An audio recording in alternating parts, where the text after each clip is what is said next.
La siguiente fase que vamos a ver es la del metabolismo o biotransformación del fármaco, y serán el conjunto de reacciones químicas por acción de distintas enzimas que va a sufrir el fármaco, con la intención de convertirlo en una sustancia como más liposoluble o más hidrosoluble.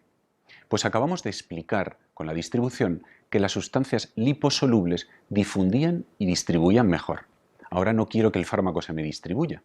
Quiero tenerlo contenido en mis vasos, vehiculizarlo hasta el riñón, que el riñón me lo acepte y el riñón me lo elimine.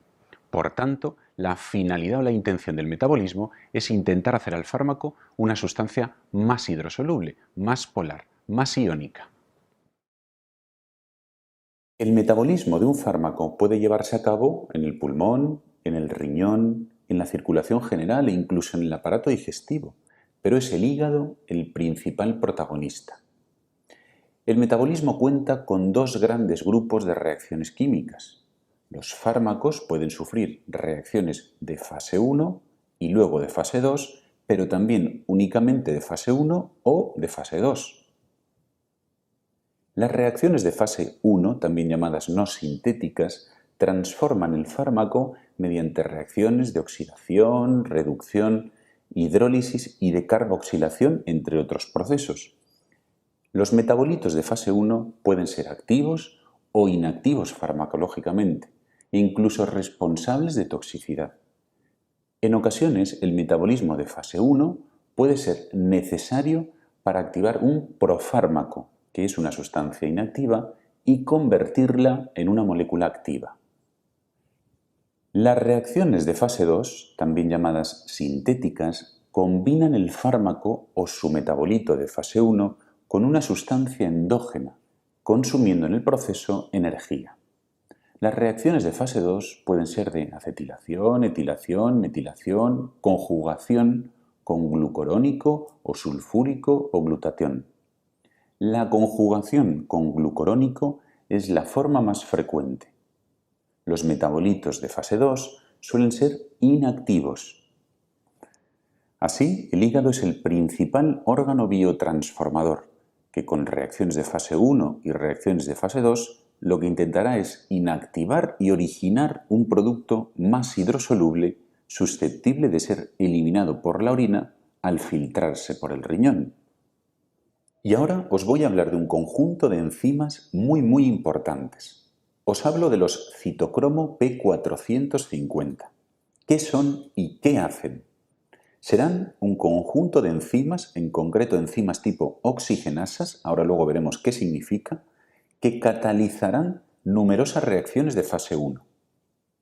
Reacciones de reducción, alquilación, hidrólisis, oxidación, etc. Y que de entre todas las reacciones que catalizan o agilizan, destacarán las reacciones de hidroxilación. ¿Y cuál será el objetivo de añadir grupos OH a la molécula? Pues, como ya dijimos antes, ayudar a convertir al sustrato, al fármaco, en un producto más soluble en agua, para que lo pueda filtrar y eliminar el riñón con facilidad, ya que las sustancias liposolubles que lleguen al riñón se reabsorberán a nivel tubular, se volverán a enviar a la sangre hacia el hígado, para que lo elimine el hígado vía digestiva con las heces. Así el riñón, nuestro órgano excretor por excelencia, eliminará preferentemente moléculas hidrosolubles. Para recordarlo siempre, podemos asociar la orina con agua. Para que un fármaco salga con la orina, en principio ha de ser una molécula soluble en agua. Recordemos el principio de la película Waterworld, cuando se bebe su propia orina, o incluso pasajes en la historia de la península arábica donde los yemeníes o los beduinos, los moradores del desierto, o incluso el profeta Mahoma aconsejaban beber orina de camello para curar ciertas enfermedades. Así asociamos que para salir con la orina has de ser una molécula hidrosoluble. Entonces, con esto que hemos dicho, ¿cómo puedo convertir a una molécula, a un fármaco, en hidrófila o soluble en agua?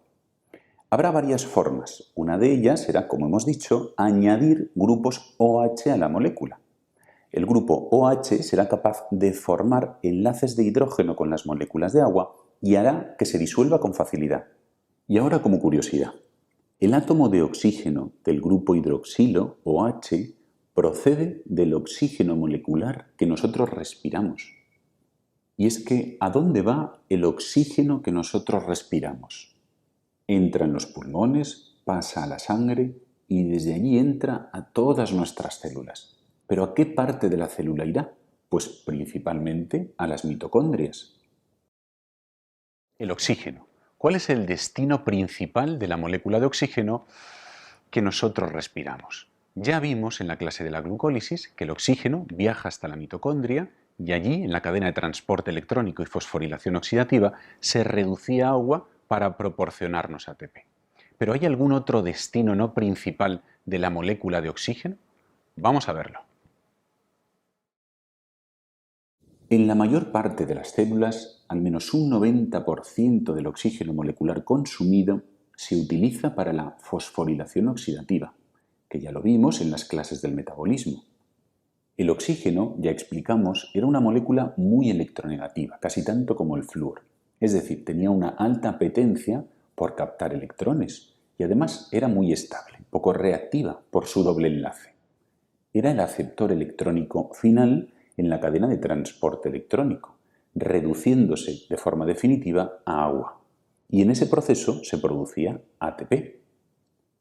Así, el oxígeno que inspiramos se convierte en H2O que eliminamos, porque el agua, además de ser el medio necesario para que ocurran todas las reacciones de nuestro interior, es un producto de desecho. Y entonces, ¿el CO2 que nosotros eliminamos con la respiración, de dónde proviene? Ya vimos que uno de sus orígenes, recordemos que eran los carbonos que formaban las biomoléculas orgánicas de las cuales nos nutrimos, que mediante el ciclo de Krebs degradábamos hasta moléculas de CO2. Luego, las plantas, con la fotosíntesis, ya vimos en las clases del metabolismo, son seres autótrofos, fijan el CO2 y lo transforman en carbono orgánico, como molécula de hidrato de carbono, que nosotros nos comemos y cerramos el ciclo. Resumiendo, el 90% de las moléculas de oxígeno que nosotros consumimos se usan para el metabolismo energético, reduciéndose a moléculas de H2O y produciendo ATP, la molécula energética que vamos a usar siempre que necesitemos energía. Y solo un 10% del oxígeno que respiramos se emplea para una serie de reacciones especializadas como la de hidroxilación que hemos nombrado. Existen aproximadamente 200 enzimas conocidas que utilizarán el oxígeno como sustrato. Dado que el oxígeno es, como hemos dicho, poco reactivo, casi todas estas enzimas, para trabajar con el oxígeno, utilizarán un ion metálico para potenciar la reactividad del oxígeno. Estas enzimas se clasifican en oxidasas y oxigenasas.